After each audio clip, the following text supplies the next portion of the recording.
Malam pertama dengan CEO nyebelin.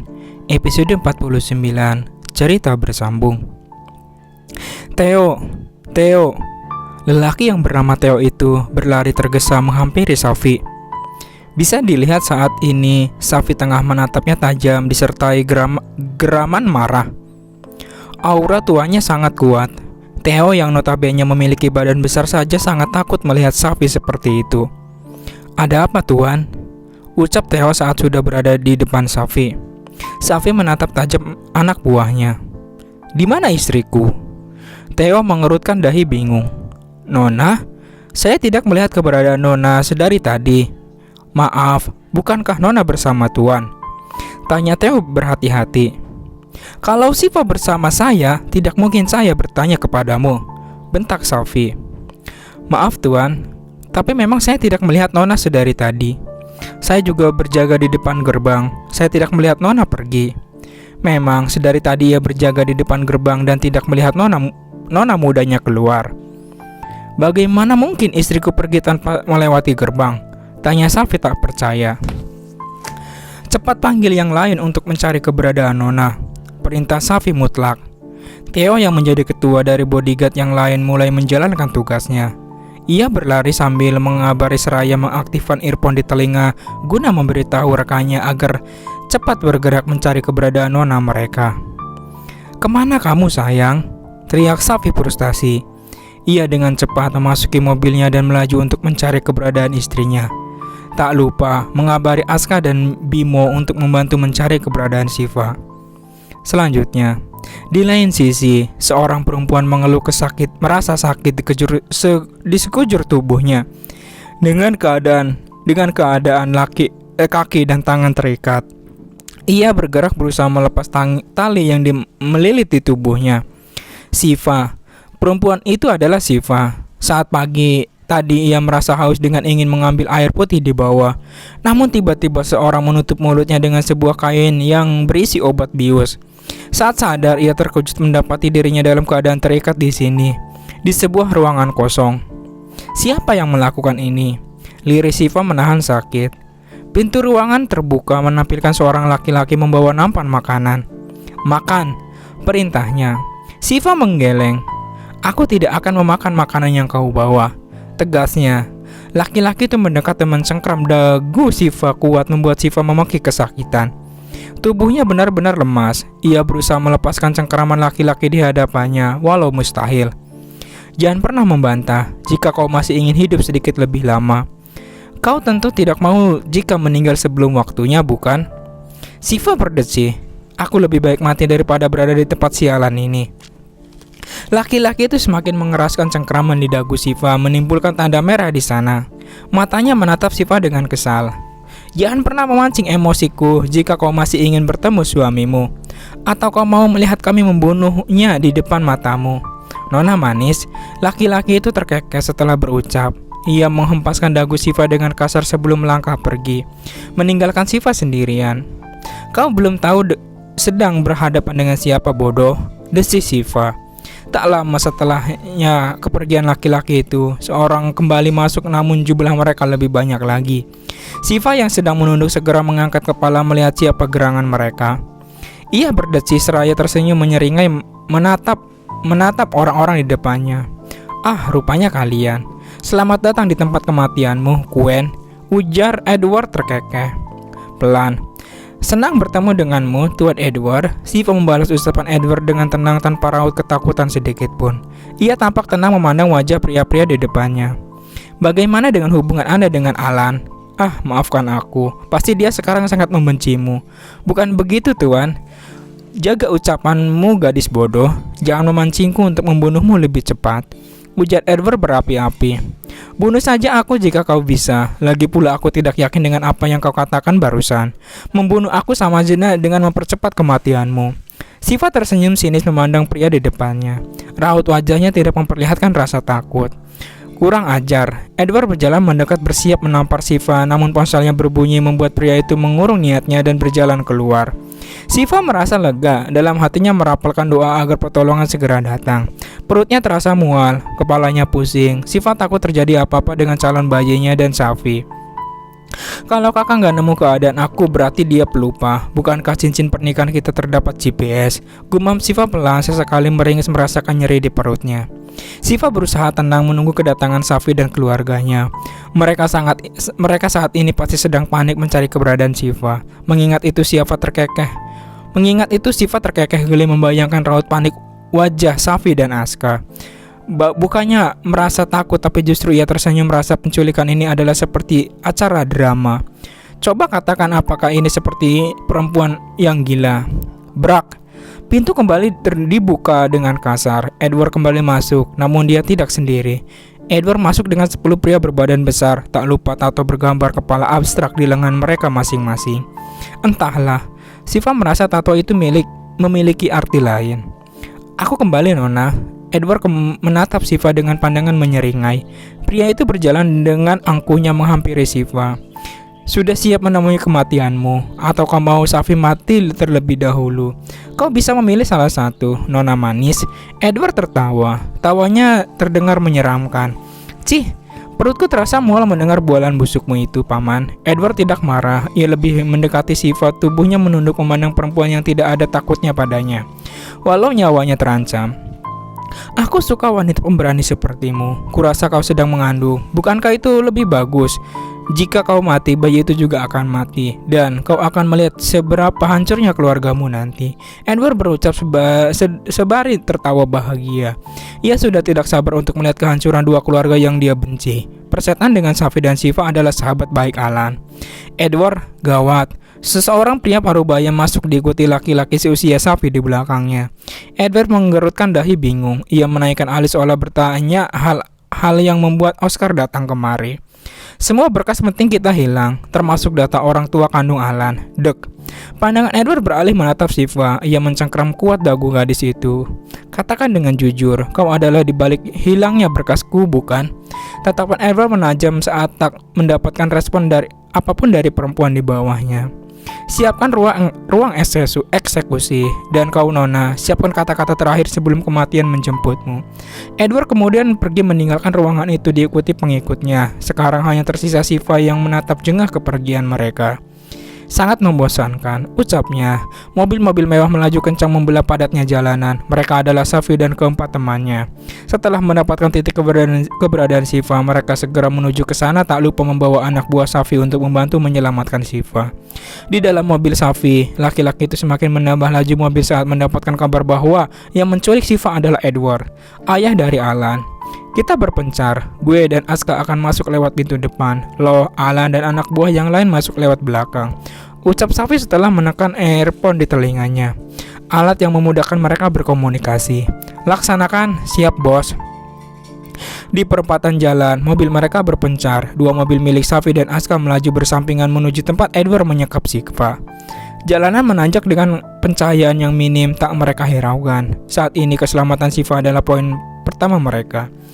Are you ready? Ucap Aska di seberang sana. Setelah mendapat jawaban dari Safi, mobil keduanya kompak menabrak pintu gerbang yang menjulang tinggi itu membuat suara denguman yang keras. Tuan, Nona dibawa ke ruang eksekusi, tempat mereka membunuh orang yang diambil organnya secara tidak manusiawi. Lapor salah satu anak buah Safi yang ditugaskan Alan menyamar menjadi anak buah Edward. Kabari Alan dan Mimo, saya dan Safi akan segera masuk ke dalam, ucap Aska dengan tegas. Setelah mengucapkan itu, Aska dan Safi masuk terlebih dahulu ke dalam sana.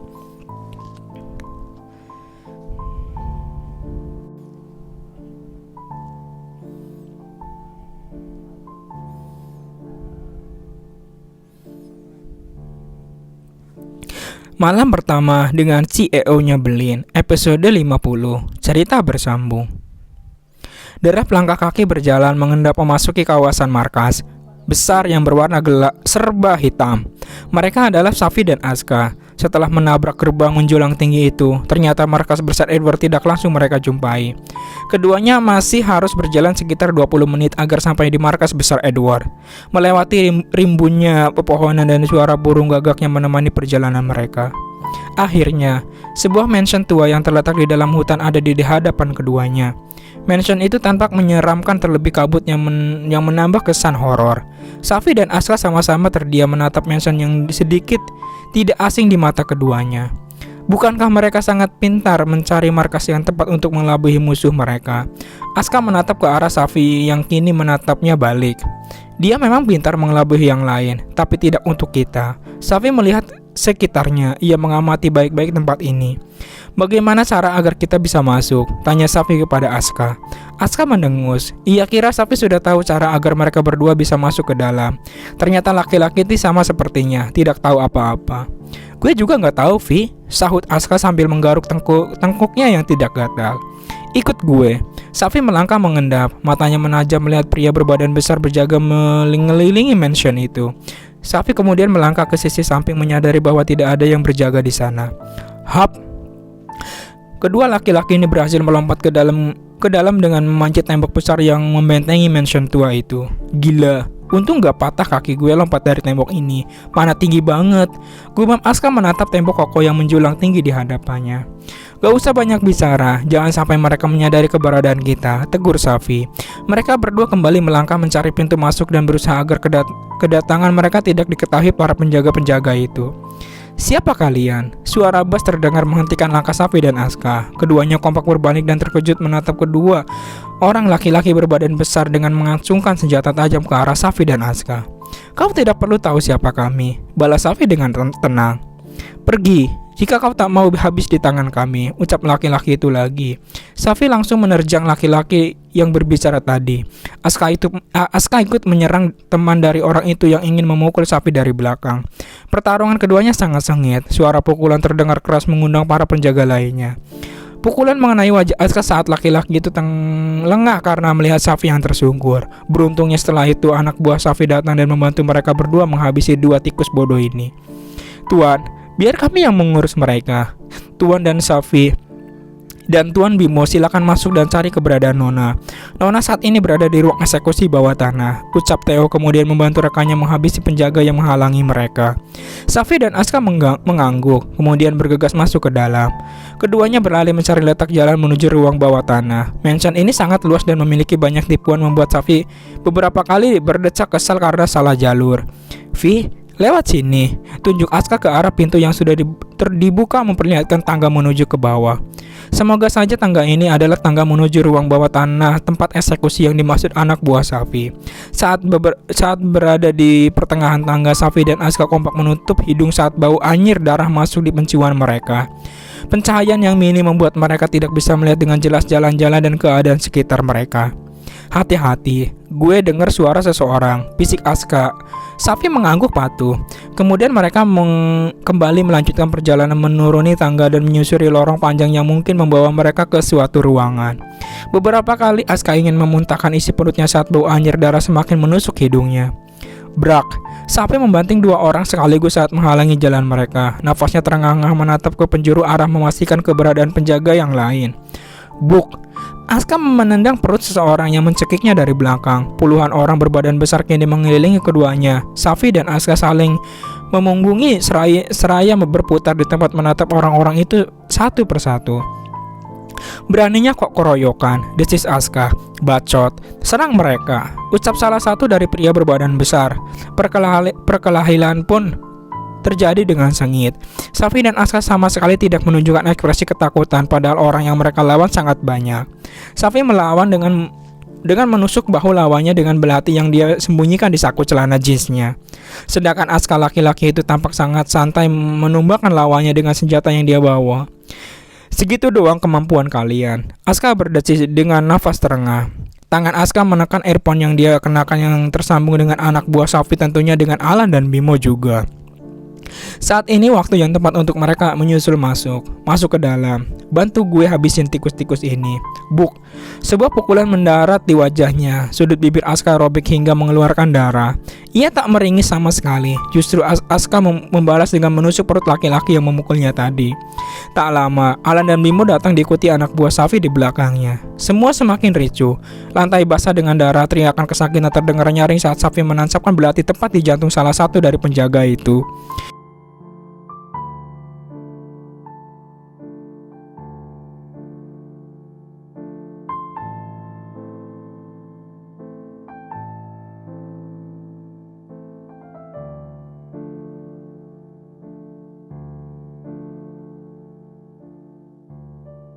Tuan, Nona dalam bahaya. Suara teriakan menyadarkan Safi dari kerumunannya. Ia segera berlari mengikuti anak buahnya, persetan dengan para penjaga yang beberapa kali mencoba menembakinya. Sret, Safi menggores punggung Edward dengan belati yang memang masih berada di genggamannya. Tangan kirinya mengepal menatap Siva yang diikat di sebuah meja besi besar yang memiliki posisi lebih tinggi dari tempatnya berdiri. Ruangan itu sangat menyeramkan, didominasi berwarna hitam dan sedikit warna merah yang berasal dari darah. Meja yang memang sengaja dibuat tinggi yang menjadi tempat Edward dan para pengikutnya membunuh orang tak bersalah untuk diambil organ dalamnya. Di sebuah kanan terdapat lemari kaca berisi berbagai alat yang mereka gunakan untuk membunuh. Bahkan di ruangan itu terdapat penjara kecil dan sebuah kolam besar dengan air yang berwarna merah seperti darah manusia. Mata Safi beralih menatap Siva yang tengah memandangnya dengan pandangan yang sulit diartikan. Aska, selamatkan Siva, biar gue yang ngurus pria tua itu.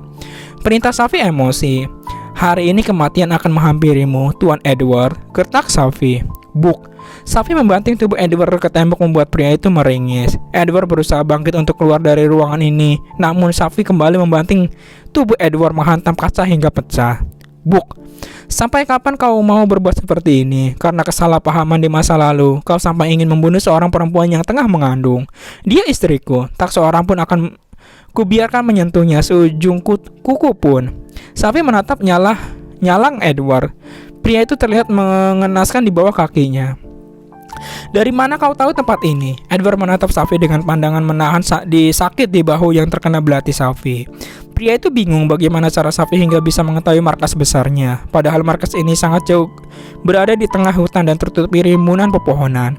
Yang mengetahui markas ini hanya dia, Oscar, Venus, dan juga seluruh anak buahnya. Atau Edward tidak menyadari bahwa salah satu dari mereka berkhianat. Safi menatapnya singis. Aku tidak perlu menjawab pertanyaanmu. Sekarang, kau harus menanggung semua perbuatanmu. Jelaskan semua asal-usul Alan. Dan satu lagi, kau akan kukirim ke hadapan Tuan Eros. Theo, bawa pria ini ke mansion keluarga Hernandez. Jangan sampai kabur dan pastikan dia masih hidup hingga masalah ini selesai. Safi berucap kepada Theo yang sudah berdiri di sampingnya. Baik, Tuan. Theo memapa Edward yang sudah tak sadarkan diri dibantu oleh salah satu rekannya. Setelah kepergian Theo, Safi mengamati baik-baik tempat ini. Vi, panggil Alan yang berdiri di pintu masuk. Lo bisa bertanya nanti, Vi. Kita ke mansion keluarga Hernandez sekarang. Setelah bokap lo diobati, kita akan meminta penjelasan dan meluruskan kesalahpahaman yang dulu antara bokap lo dan papinya Safi. Alan mengangguk pasrah. Ia sudah siap mendengar semua berita baik dan buruk yang akan keluar dari mulut papanya. Kedua laki-laki ini melangkah meninggalkan tempat itu. Di perjalanan ke mansion keluarga Hernandez, Safi dan Alan sama-sama menyetir dengan sedikit melamun. Safi yang cemas memikirkan keadaan istri dan calon anaknya, sedangkan Alan yang memikirkan nasibnya dan sang ayah. Selanjutnya, tegang. Itulah suasana yang terjadi sekarang di ruang keluarga kediaman Eros. Pria paubaya itu menatap kosong ke arah Edward yang duduk dengan 3 bodyguard berjaga di samping kanan, kiri, dan belakangnya. Guna agar Edward tidak bisa kabur lagi. Baiklah, sepertinya Andrawina dan Hernandez akan menjelaskan semuanya. Mereka lebih berhak, namun jika kau menyangkal lagi, maka aku akan ikut serta untuk menyadarkanmu tentang kenyataan yang sebenarnya. Eros membuka suara menghentikan keheningan di sana. Safi yang duduk di pojok terdiam tanpa mengeluarkan suara. Biarlah para orang tua yang menyelesaikan masalah mereka. Di sampingnya, Siva duduk dan menyadarkan kepala di bahu Safi. Untunglah kejadian ini tak menimbulkan luka serius di tubuh istrinya. Hanya tangan dan kaki yang memerah lantaran terikat kencang. Ngantuk, bisik Safi pelan, sesekali mengecup rambut Siva. Enggak, aku mau dengerin mereka bicara, tunjuk Siva ke arah para orang tua yang tegang menatap satu sama lain. Gak sopan nunjuk orang tua sayang, tegur Safi lembut. Siva menengadah ke arah Safi sembari tersenyum. Iya maaf. Obrolan keduanya tak berlanjut lagi saat Andrawina papi Siva membuka suara. Kau ingat saat perusahaanku diambang kebangkrutan karena ulahmu, Ed? Andrawina menjeda ucapannya. Ia menatap serius ke arah Edward. Kau bahkan berkhianat kepadaku. Tapi yang kau salahkan saat dirimu ditipu adalah aku. Di mana otakmu saat itu? Kau mempercayakan orang itu dan memilih menusuk sahabatmu sendiri dari belakang, menghancurkan rasa pertemanan dan kekeluargaan demi uang. Bahkan dari awal aku sudah mengingatkanmu untuk tidak bekerja sama dengan orang itu. Tapi nyatanya kau berpihak kepada mereka karena embel-embel mendapat keuntungan yang banyak. Andrawina menyerahkan berkas yang sudah sedikit usang ke hadapan Edward. Pria itu terdiam mencerna keduanya. Alan yang sudah mengetahui semua hanya menunggu giliran Edward menjelaskan perihal berkas yang ia ambil dari tempat Oscar berada beberapa hari yang lalu. Apa ini benar? Edward menatap serius ke arah Andrawina dan Hernandez. Keduanya pun mengangguk. Jadi selama ini aku salah. Aku sangat salah menilai kalian. Edward berucap lirih, matanya mulai berkaca-kaca. Sejak kemarin perasaannya mulai tidak enak. Selama ini ia telah dendam pada orang yang salah. Dan fakta yang paling mengejutkan lagi, orang yang bersalah itu adalah kaki tangan Oscar, pria yang menolongnya 20 tahun silam. Ternyata pria itu telah membohonginya. Entah apa motif Oscar melakukan ini. Semua yang kulakukan atas saran dari Oscar. Dia yang merencanakan penculikan Siva 20 tahun silam dan hari ini. Semua atas perintah Oscar. Dia telah membohongiku. Edward mengepalkan tangannya, rahangnya mengeras, kuku jarinya memutih, memperjelas seberapa emosinya dia. Oscar juga terlibat dengan penculikan cucuku tadi pagi. Eros menatap Edward meminta penjelasan. Ya, dia yang membantuku menculik Siva. Aku rasa dia menyadari kehadiran kalian sehingga memilih pamit dari sana sebelum aku menghabisi cucumu. Sebelumnya, Oscar mengatakan bahwa ia akan ikut untuk melenyapkan Siva. Brak. Safi mengebrak meja dengan kuat. Kini seluruh pasang mata menatap Safi yang tengah emosi. Terlebih pandangan laki-laki itu menatap Edward tajam. Tidak akan aku biarkan seorang pun melukai milikku. Tidak akan. Safi ingin melangkah menghampiri Edward, namun tangannya terlebih dahulu ditahan oleh Gwen dan Bimo yang memang berada di sana. Sedangkan Aska hanya menyimak pembicaraan mereka. Tahan. Duduk Safi. Perintah Hernandez tegas. Dad, duduk Safi, atau kamu pergi dari ruangan ini, ucap Hernandez mutlak. Safi terdiam dan mengikuti perintah dedinya. Sekarang kamu tahu siapa yang bersalah di sini. Semua kesalahanmu tidak bisa kami terima walau kau menyesal semua ini. Edward, hukum tetap berlaku. Semua kasus kejahatanmu akan saya bawa ke pengadilan. Bukti sudah lengkap. Kau tidak bisa mengelak lagi. Tapi semua itu akan saya urus jika Oscar juga sudah tertangkap. Tegas Eros. Edward hanya bisa mengangguk pasrah dan menyesali semua kesalahannya. Kakek, tunggu. Semua menatap ke arah Alan. Mereka melupakan satu masalah lagi. Masalah siapa keluarga Alan yang sebenarnya? Ayah dan ibumu mengalami kecelakaan hingga tewas. Semua itu Papa yang melakukan atas utusan Oscar. Papa menyetujuinya melakukan itu. Papa rasa dengan meninggalkan mereka tidak akan ada lagi yang mencarimu. Terlebih fotomu saat kecil sempat beredar di mana-mana karena kasus penculikan yang Papa lakukan. Jelas Edward seolah tahu apa yang akan ditanyakan anaknya. Maksud Papa apa? Kenapa Papa lakukan itu? Kenapa Papa tega membunuh orang tua kandung aku? Alan menghampiri Edward. Ia mengguncang keras bahu sang ayah. Semua terdiam membiarkan Alan menyelesaikan masalahnya dengan Edward. Satu-satunya harapan aku telah pupus. Aku benar-benar menjadi anak yatim sekarang. Kenapa harus Alan, Pa? Kenapa harus Alan yang merasakan semua ini? Teriak Alan di depan wajah ayahnya. Edward terisak menyesali semua kesalahannya. Walau bukan anak kandungnya, Alan adalah salah satu alasan Edward bertahan dan selalu tersenyum. Sekarang tak ada lagi Alan yang tersenyum padanya. Tak ada lagi Alan yang memeluk saat ia pulang. Dan tak ada lagi anak yang bangga memilikinya. Semua telah berubah. Adik kamu masih hidup. Alan menatap ke arah papanya. Bilang sama aku, dia ada di mana sekarang? Alan mau ketemu dia. Edward memandang ke arah Siva. Gadis itu juga tengah menatapnya. Dia berada di sekitar kamu. Dia teman baik Siva, ujar Edward lirih namun masih didengar semuanya. Teman baik aku. Siva saling bertatapan dengan Alan. Flo, dia adik kamu Alan. Selanjutnya, Flo, panggil Shiva setelah sampai di rumah sahabatnya. "Tuben lo kesini, rame-rame lagi." Flo melirik Safi dan Alan yang berada di belakang Shiva. Namun anehnya, pandangan laki-laki yang berada di samping Shiva menatapnya sendu dan penuh kebenaran. "Flo," lirik Alan. Ia langsung mendekap erat adiknya yang selama ini dipisahkan karena ulah Edward. "Lo siapa sih datang-datang meluk gue?" Sentak Flo dan melepaskan pelukan mereka dengan kasar. "Flo," tegur Shiva. Flo menatap ke arah perempuan yang menjadi sahabatnya. "Fa, jelasin ke gue ini ada apa? Jangan bikin gue seperti orang bodoh kayak gini." Flo memandang mereka bertiga bergantian. "Dia kakak lo, kakak kandung lo yang terpisah karena penculikan 20 tahun silam." Dek.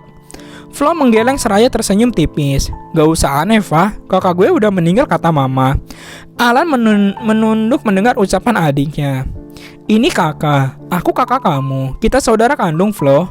Tolong izinkan kakak menjelaskan semuanya." Lirik Alan terisak. Ia membawa Flo ke pelukannya tanpa menghiraukan penolakan dari gadis yang sebenarnya adik kandung Alan. Alan menceritakan semuanya kepada sang adik, dimulai dari ia diculik, bahkan saat orang tua mereka dibunuh dengan sengaja. Semua ia ceritakan tanpa ada yang dikurangi atau dilebihkan. Tatapan Flo kosong setelah mendengar cerita Alan. Ia menatap laki-laki itu di hadapannya. Satu yang baru Flo sadari, keduanya memiliki warna mata yang sama. "Kakak," panggil Flo akhirnya. Alan tersenyum puas mendengar panggilan pertama dari adiknya. Keduanya saling berpelukan dengan erat seolah tak ada hari esok. Shiva pun ikut terbuai. Ia mengusap air matanya yang turun.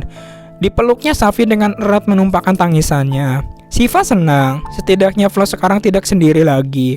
Semoga mulai hari ini kebahagiaan selalu menghampiri Flo. Ia tidak sanggup lagi melihat penderitaan sahabatnya. "Di mana orang yang bunuh papa dan mama, kah?" "Orang itu yang merawat kakak. Dia sudah diamankan kakek Rose. Saat ini kita harus menyusun rencana untuk menangkap Oscar dan Venus. Mereka harus membayar ini semua," ucap Alan tegas. "Besok kita kumpul. Gue juga gak sadar untuk menangkap mereka. Semua yang mereka lakukan selama ini harus dibayar. Bukankah udah saatnya dia membayar apa yang dilakukan ke keluarga gue, Shiva dan lo?" Tatapan Safi menyeringai. Sekarang sudah waktunya laki-laki itu mendekap di jeruji besi. Atau bila perlu dia harus dihukum mati untuk membayar nyawa yang telah mereka hilangkan. Kita harus menyusun rencana matang. Oscar bukan orang biasa yang mudah kita kelabuhi. Mereka mengganggu kompak, pikiran mereka bercabang memikirkan rencana untuk menjebak Oscar dan Venus. Besok kita ke rumah kakek. Para orang tua juga harus ikut mencampur dalam masalah ini. Karena penangkapan Oscar Venus tidak mudah, dibutuhkan strategi yang matang. Shiva berucap dengan tegas. "Kita perlu bantuan Mona." Alan menatap ketiganya dengan serius. "Undang dia untuk ke rumah kakek besok." Safi tersenyum tipis. "Oscar, tunggu giliranmu." Bersambung.